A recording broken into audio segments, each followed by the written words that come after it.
വിവരങ്ങളുമായി Nobel Marikkaran. Nobel, ഇനി 1 മണിക്കൂർ മാത്രമാണ് മാർച്ചിനുള്ളത്. കേരള ഹൗസിൽ നിന്നും മുഖ്യമന്ത്രി ഉൾപ്പെടെയുള്ള ജനപ്രതിനിധികൾ, LDF നേതാക്കൾ കാൽനടയായി ജന്തർ മന്ദറിലേക്ക് വരുന്നു. ഒരു ദിവസം നീളുന്ന, ഒരു പകൽ മുഴുവൻ നീളുന്ന പ്രതിഷേധ പരിപാടികൾ, ഒരുക്കങ്ങൾ എങ്ങനെയായി?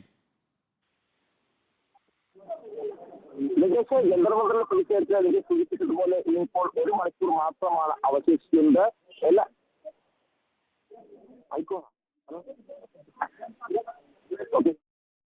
ജന്തർ മന്ദറിൽ അല്പസമയത്തിനകം തന്നെ മുഖ്യമന്ത്രി പിണറായി വിജയൻ ഉൾപ്പെട്ട LDF ജനപ്രതിനിധികൾ എത്തുകയാണ്. കേന്ദ്ര അവഗണനയ്ക്കെതിരെയാണ് സംസ്ഥാന സർക്കാർ ദില്ലിയിൽ പ്രതിഷേധ സമരം പ്രഖ്യാപിച്ചിരിക്കുന്നത്.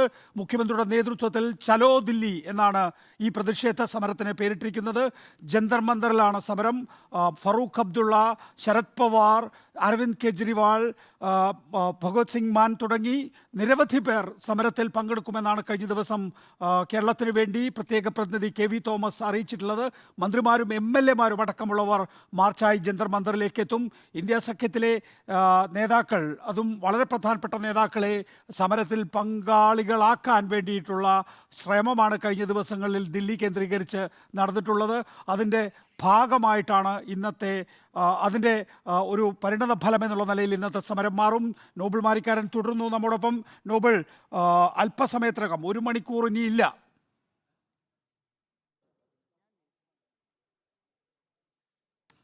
നികേഷ്, 1 മണിക്കൂറില്ല, അല്പസമയത്തിനകം തന്നെ കേരളത്തിലെ പ്രതിഷേധം ആരംഭിക്കും. മന്ത്രിമാർ, അതോടൊപ്പം തന്നെ മുഖ്യമന്ത്രി ഉൾപ്പെടെയുള്ളവർ കേരള ഹൗസിന്റെ ഈ മുറ്റത്തേക്ക് ഇപ്പോൾ തന്നെ എത്തും. പിന്നീട് ഇവിടുന്ന് പ്രതിഷേധമായി മാർച്ചായി ജന്തർ മന്ദറിലേക്ക് പോകാനാണ് തീരുമാനം എടുത്തിട്ടുള്ളത്. നമുക്ക് ദൃശ്യങ്ങളിലേക്ക് നോക്കിക്കഴിഞ്ഞാൽ ഒരുപാട് ആളുകൾ, നേതാക്കൾ, അതോടൊപ്പം MLA മാർ ഉൾപ്പെടെയുള്ളവരെ നമുക്ക് കാണാൻ കഴിയും. നേതാക്കളും MLA മാരും മന്ത്രിമാരും ഒക്കെ ഏറെക്കുറെ ഇങ്ങോട്ട് എത്തിയിരിക്കുന്നു. എല്ലാവരും അല്പസമയത്തിനകം പൂർണ്ണമായും ഇങ്ങോട്ട് എത്തുന്നതോടെ മാർച്ച് ആരംഭിക്കും. ഇപ്പോൾ നമുക്കൊപ്പം ബിനോയ് വിശ്വം ഉണ്ട്. വലിയ പ്രതിഷേധമാണ് നടക്കാൻ പോകുന്നത്. എല്ലാവരും എത്തിക്കഴിഞ്ഞു. ഇനിയിപ്പോൾ നിമിഷങ്ങൾ മാത്രമാണ് ബാക്കിയുള്ളത്.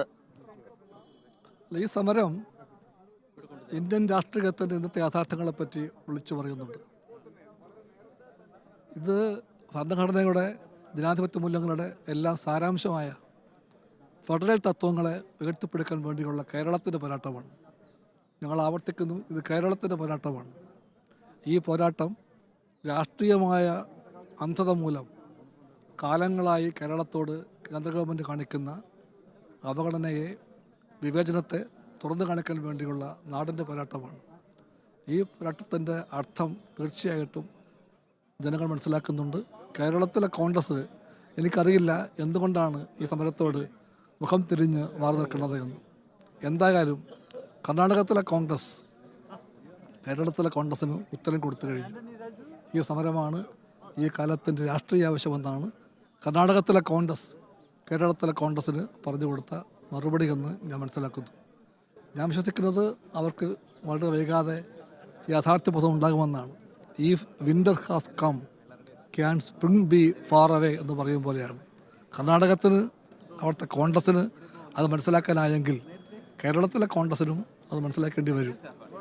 ബിനോയ് വിശ്വമാണ് നമ്മൾ സംസാരിച്ച CPM സംസ്ഥാന സെക്രട്ടറി കൂടിയാണ്, CPI സംസ്ഥാന സെക്രട്ടറി കൂടിയാണ്. എന്താണെങ്കിലും അത്തരത്തിൽ പൂർണ്ണമായും ഈ ജന്തർ മന്ദർ പ്രതിഷേധത്തിന് വേണ്ടി ഏറെക്കുറെ കേരള ഹൗസ് ഉൾപ്പെടെ ഒരുങ്ങിയിരിക്കുന്നു. അത്തരത്തിൽ ഒരുപാട് ആളുകൾ, യുവാക്കൾ, അതോടൊപ്പം തന്നെ MLA മാർ, മറ്റ് വിദ്യാർത്ഥി സംഘടനയിൽപ്പെട്ട ആളുകൾ, ദില്ലിയിൽ നിന്നുള്ള ആളുകൾ ഉൾപ്പെടെ ഈ പ്രതിഷേധത്തിൻ്റെ ഭാഗമാകുന്നതിന് വേണ്ടി കേരള ഹൗസിലേക്ക് എത്തിയിട്ടുണ്ട്.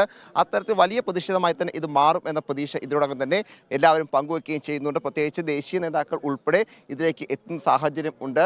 പല പാർട്ടികളുടെയും, പ്രത്യേകിച്ച് ഇന്ത്യ സഖ്യത്തിലെ NCP, അതോടൊപ്പം തന്നെ ആം ആദ്മി പാർട്ടിയൊക്കെ ഇതിനോടകം തന്നെ ഇതിന് പിന്തുണ പ്രഖ്യാപിക്കുകയും ചെയ്തിട്ടുണ്ട്.